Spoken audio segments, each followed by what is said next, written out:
Hello, hello, hello, and welcome back to Rise the Podcast. Thank you so much for returning for another soulful conversation and an opportunity to get closer to your highest self. Today's episode is all about joy. I have been reading this book called The Book of Joy every morning before work, which I highly recommend reading something motivational and inspirational in the morning. It's a really great way to start your day. But I've been reading this book, which is about a meeting between the Dalai Lama and the Archbishop, and they spend a week together basically discussing joy and happiness in people's lives. And although they come from very different spiritual backgrounds, it talks about all of the ways that they find commonalities and align on things. So it's a really great book. I would really recommend it, but it has got me thinking about how we can all do better at experiencing, creating, and discovering more joy in our own lives. And that's exactly what we're going to talk about here today. I think we all desire to feel happier and live more fulfilled lives. But in the book, the Archbishop says that joy is much bigger than happiness. While happiness is often seen as being dependent on external circumstances, joy is not. Joy is so much more of a mindset and a perspective, and that's exactly why it's something that we can create for ourselves. So if you're interested in finding out how to create more joy for yourself and your life, then keep on listening. Starting out, of course, with the quote of the week. This one also comes from the book, and it says, "The three factors that seem to have the greatest influence on increasing our happiness are our ability to reframe the situation more positively, our ability to experience gratitude, and our choice to be kind and generous." These three factors are what I'm going to use to outline how we can create and experience more joy in our lives. And if you think about it, these three things are actually pretty simple. And I think that's what the best part is. It doesn't have to be complicated or difficult to become a joyful person. It doesn't take making some huge lifestyle change or waiting for something grand to happen or appear in your life. The opportunity for happiness is already there, already present within you, and we're going to discover it together. So we're going to start off with the first factor that we discussed, which is the ability to reframe the situation more positively. This one is cool because it's actually scientifically proven that we can rewire our brains for positivity and create a sort of positivity bias in our lives. I've been thinking that it's almost natural for us to start to expect worst case scenarios. We start to automatically go to what could go wrong in a situation.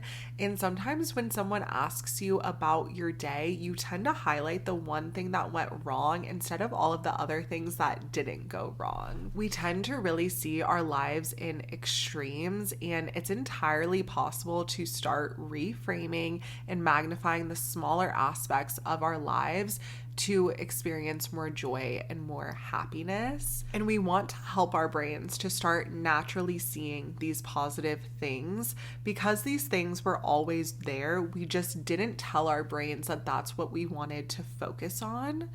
And by doing this, we are going to start to experience more joy and positivity. So as I'll continue to repeat, you can only attract what you are. So if you want to attract more positive experiences, people, and feelings into your life, you have to put yourself onto that frequency in order to receive more of it. And to get onto that frequency, we are going to continue to build on the detachment piece that I talked about in our last episode. Detachment is always the first step because we know that we can't rely on our external circumstances to dictate how we feel. Joy comes from our internal world, and it's something that we cultivate. We want joy to be long lasting and not something that's fleeting or that we need to be chased or worried that it's going to leave us.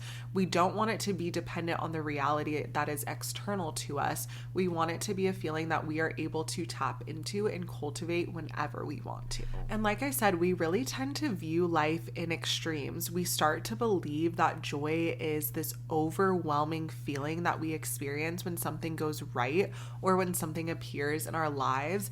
And we often don't even realize that we we have a desire for joy until we're on the other side of the spectrum and experiencing really low parts in our life. And the entire goal of this episode and what we're doing today is to allow ourselves to live more in those little neutral, calm moments.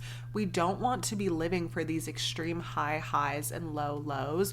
We want to be experiencing joy and gratitude and love and bliss in the everyday things that we do, because that's what's going to help us become a joyful person. We don't want to be waiting for something else to happen in order for us to feel like now is the time for us to experience more joy. That opportunity is available to you right here and right now. And that's why detachment is amazing for cultivating more joy. It allows us to maintain that neutrality, and that's what's going to lead us to actually experiencing more joy. So joy is peace, contentment, satisfaction, amusement, and even relief. It's found in all parts of our day, and it's always been there. You just might not have discovered it yet. So what we're going to begin doing is, of course, creating more awareness for the joy that is already present in our lives. You know, my two favorite words are detachment and awareness. So we're building on the detachment and we're creating more awareness. And since we discussed both in the last episode, I feel like we're ready to jump into this together. What you're going to do for this is we are going to go on a sort of joy hunt. Like I said, joy is not something that needs to be chased, but this hunt is like a fun little activity for us to find the joy that's already present in our lives. So that's why I'm framing it that way. And what you're going to do is go through a normal day and you're going to purposely hunt for the feelings related to joy that I mentioned before. So I want you to start noticing when you're feeling peaceful, when you might find yourself laughing, or even when you're just genuinely enjoying the moment that you're in. You're going to have awareness, you're going to notice it, and I want you to write it down. And then by the end of the day, you're going to have this list of all of the things that brought you joy in that day, and that's what we're going to use to reflect on. When you go back and read this list, I think you're going to notice that it's full of a lot of little things. It could be as simple as you had a good lunch, or that you got a text from a friend you haven't heard from in a while, or you got to read a chapter of your book or spend some time outside. And this activity and this list is really highlighting and emphasizing the way that joy is found in these small moments and in these feelings that are disguised as being more neutral. So like I said, joy is peace, it is contentment, it is satisfaction, it can even be relief. It's not these big, huge, oh my gosh, this just happened, I'm so smiley and I'm so happy.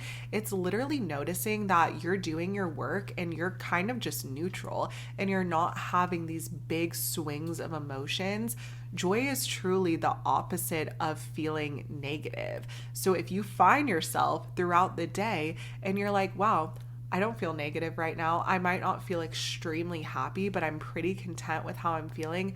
That right there is an opportunity for joy. And what you're able to do when you repeat this activity is rewire your brain to begin to look for these positive things in your day. If you think about, okay, I'm going through the day and all my only task is to notice what could bring me joy, you're going to want to find the things that bring you joy. You're telling your brain to look for it, and you're going to start naturally seeing how more joyful things will be appearing in your life. You're essentially telling your brain that you're holding more space for positive things, so show me more positive things. And it's really everything you've ever been taught about the law of attraction or manifestation, but it's on a neuroscience level. And I don't want to get too scientific here, but there is a part of your brain called the reticular activating system that acts as a sort of filter for your reality. So if you take the example of, say you're wanting to buy a new car and you have the car in mind that you want, and you start seeing that car everywhere. Now it's not just, oh, wow, all of these people went and bought this car this week that I've been wanting. Those cars and those people have always been there, but your brain didn't know that that was the information that you wanted to see. This part of your brain is really being used to filter out your reality to what you're telling it that you need to be seeing. And we can really use this to our advantage. When you're doing this joy hunt, or you're actually more just incorporating it into your life instead of this exercise, you are telling the filter in your brain you want to see more positive things. So you're going to see that light shining on all of the positive things that you didn't know were there before.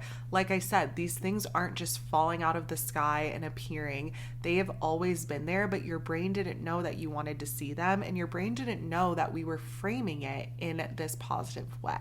And I've actually been doing this activity myself. I created a series over on TikTok, so make sure to follow. But the series is called Why Today Was a Good Day, and I take pictures of the little things that made my day great, and it has really highlighted for me all of these small things that add up to creating joy for myself. I find myself really savoring all of these small moments, and like I said, savoring the moments where I feel at peace. We don't want to wait for something terrible to happen to us to crave feeling peace. You should appreciate all of the moments in your day that you get to live peacefully and contently. We don't want to be having these big swings and allowing our external reality to dictate our emotions. We are in control of how we want to feel, and we need to note the positive feelings that we're having in order to create more of them. We're tuning into that frequency and deciding that frequency is where we're going to reside. And it won't really become this, I have to do something to make my day better. It's like, I love feeling happy, and I love feeling joyful, and I love feeling at peace. So what can I do to continue to cultivate that feeling for myself? Joy isn't complicated, and it's not missing from your life. It's just waiting for you to recognize and appreciate it. The next factor is the ability to experience gratitude. Gratitude is one of the most beautiful feelings, and I think we overlook all of the opportunities we have to experience it every day. Again, we see our lives in these extremes, and we tend to appreciate the big things in life when they happen, but that feeling is often fleeting. If you think about the last time that you got something that you really desired, you were definitely grateful and appreciative of it in the moment, but that feeling tends to fade and not be long lasting. And we want to be able to find ways to cultivate gratitude that is present in all moments of our lives. True gratitude and appreciation for the things that we have not only makes us more joyful, but again, it tunes us into the frequency to receive more things that we can feel gratitude for. And this one is going to be a little bit like a muscle that we're going to strengthen together. It's definitely going to be easier and easier for you to tap into that feeling of gratitude as you practice it more often. But I like to think of it truly as a practice. To be able to feel grateful in many moments throughout the day is not going to completely come natural to you, and it's something that you're going to have to continue to come back to and remind yourself that you are desiring to feel gratitude and appreciation, and naturally it will become easier and easier, and it will be more part of your day. But I think even now I sometimes have to remind myself, like, hey, be grateful for this exact moment exactly where you are. And I think that gratitude is the gift that just keeps giving. So I want you to be able to tap into it and experience it even more. And so to begin, we're going to do a little bit of a thought exercise relating to gratitude. And what I want you to do is to think about if a stranger were to wake up in your body and live your life for the first time. I'll let you sit with that one for a little bit because it's kind of a big concept to take in.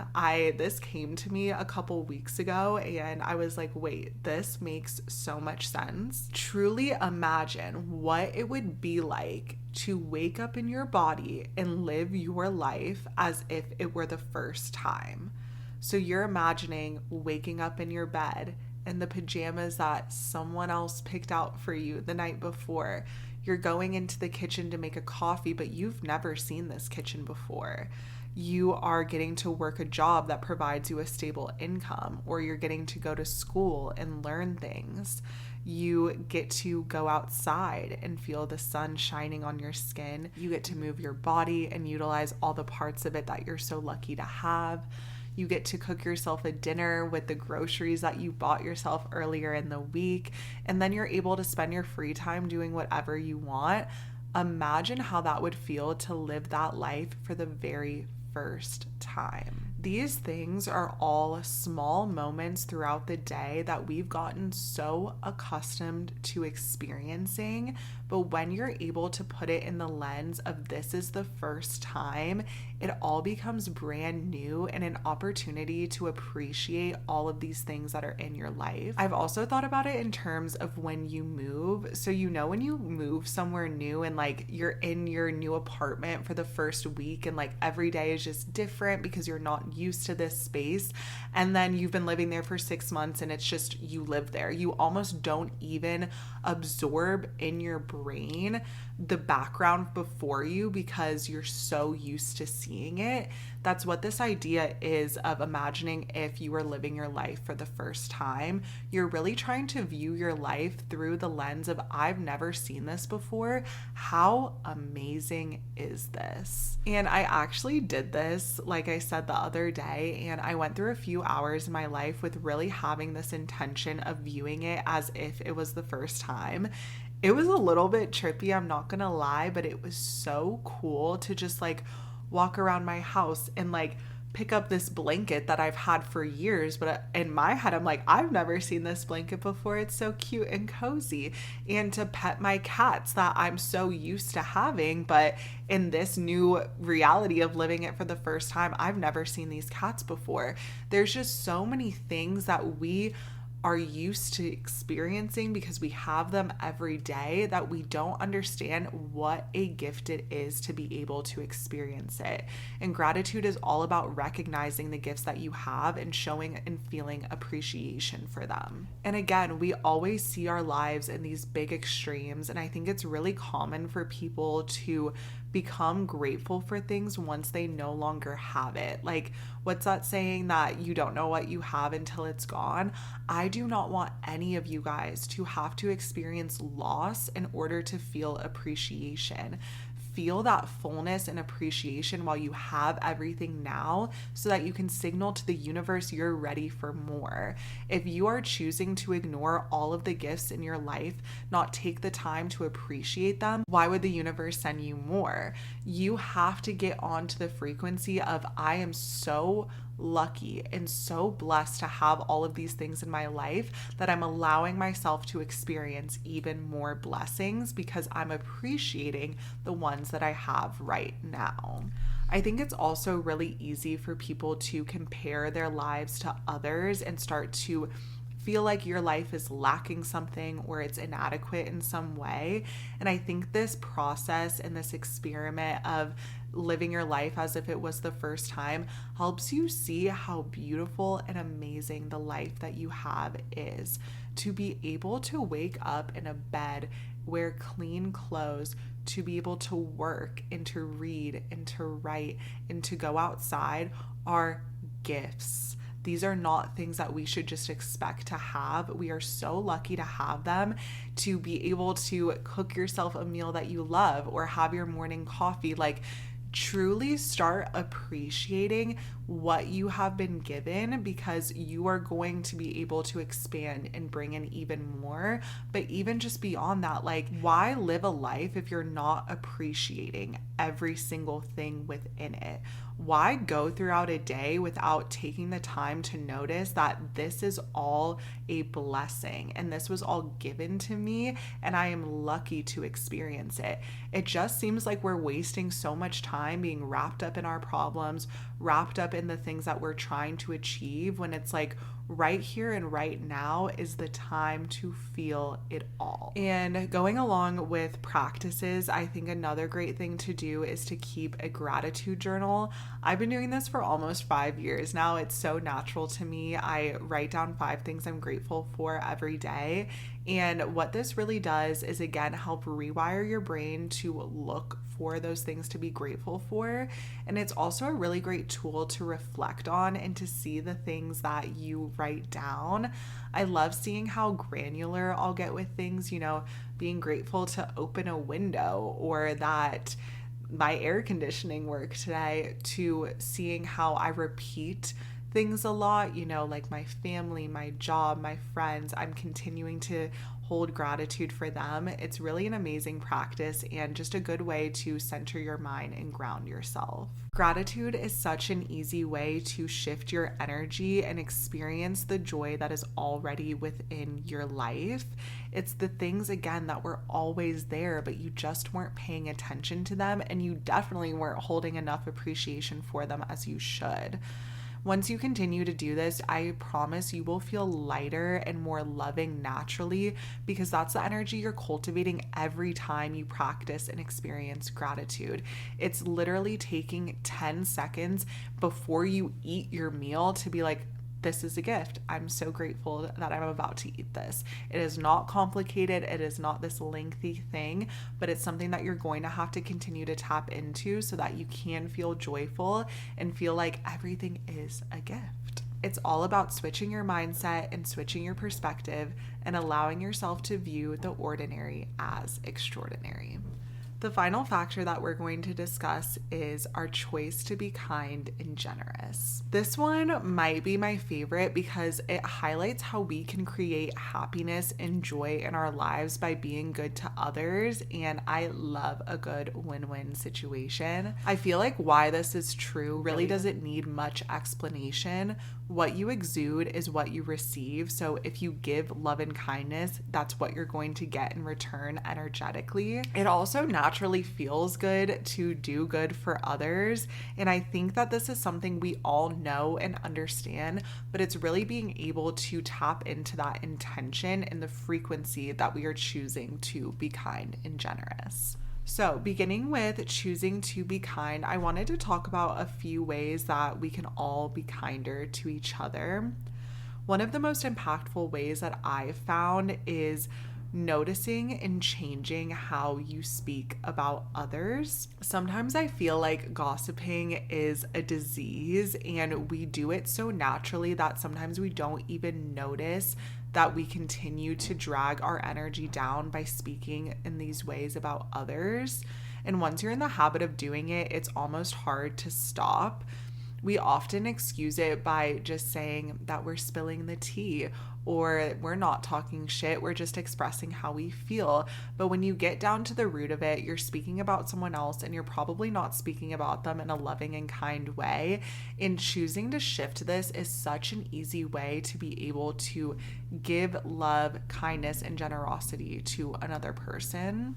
And it's quite simple, actually. Why don't you just listen to the words that are coming out of your mouth? Or if these are in the form of thoughts, listen to what you're thinking. I feel like we like to think that our thoughts are not as impactful as our words because we're not sharing them with someone else, but they really are powerful. And so you need to be evaluating what you're speaking and what you're thinking, and if those align with the energy that you're trying to exude. And we're human, right? We're all going to have our moments and slip up. I definitely do. But what I've noticed ever since cultivating this awareness and intentionally trying to minimize how I speak about other people is that whenever it does happen, I find myself feeling a lot worse about it. And I use that shame and guilt to help me not repeat that in the future. So truly just give yourself a minute to think before you speak, or pause if you're having some negative thoughts about another person. And again, just choose to detach and distract, think about something else, talk about something else, and bring that intention of love, kindness, and generosity into all that you do. I know this probably seems like a simple concept, but in practice, we all probably talk poorly or gossip about people more than we would like to admit. So choosing to have the intention of minimizing that is going to make a huge difference in your life and the life of others. And going off of that same idea, instead of speaking poorly about other people, we want to now turn it into wishing the best for others. And we're going to do this more intentionally and frequently. One of my favorite parts of my day is when I pray for someone else. I have incorporated this into my prayer routine for a few years now, and I basically just choose someone every day and I pray for them. I pray that they're protected, that they're at peace, maybe that something brightens their day, or I pray for them about a specific situation. And not only does it feel good for me, but I hope that it's helping someone else at the same time. And I love this practice so much because the other person has no idea. I think that it's easy to do things that we view as loving or kind when you're getting the recognition for them, but it's a whole different thing to do it behind the scenes when nobody knows about it. And I think that's what my favorite part of this practice is. It's both an act of kindness and generosity because you're choosing to use your own time to hope and want the best for someone else and to send them positivity. Love and kindness are infinite, so the least that you can do is help spread it to someone else. And if praying isn't your thing, that's totally fine. You can still do this. Maybe think of someone each morning and silently wish them the best, or even better, choose someone to send a text to and just check in on them or wish them to have a great day. I actually used to do this, and I would just pick a friend every few days, text them hey, I was thinking about you. I hope you have a great day today. And you have no idea the impact that that could make in someone else's life. We tend to feel so isolated and disconnected, and to just offer that gift of connection is so appreciated. And again, it's a win-win. You're making someone else feel good by checking in on them and trying to brighten their day. And in turn, you're cultivating joy for yourself because you're getting to do that for another person. All of this just comes back around and is a circle of what you exude, you receive. And by doing good for other people, you're really doing good for yourself. And the final way I'm going to talk about being able to choose love and kindness is with your time. I think it's so easy for us to get wrapped up in our own problems, our own goals, our own routines that we forget the space we can create for others. And literally everything else in this episode, it's a win-win. When you use your time in support of others, you get to help someone else and you get to distract from your own life.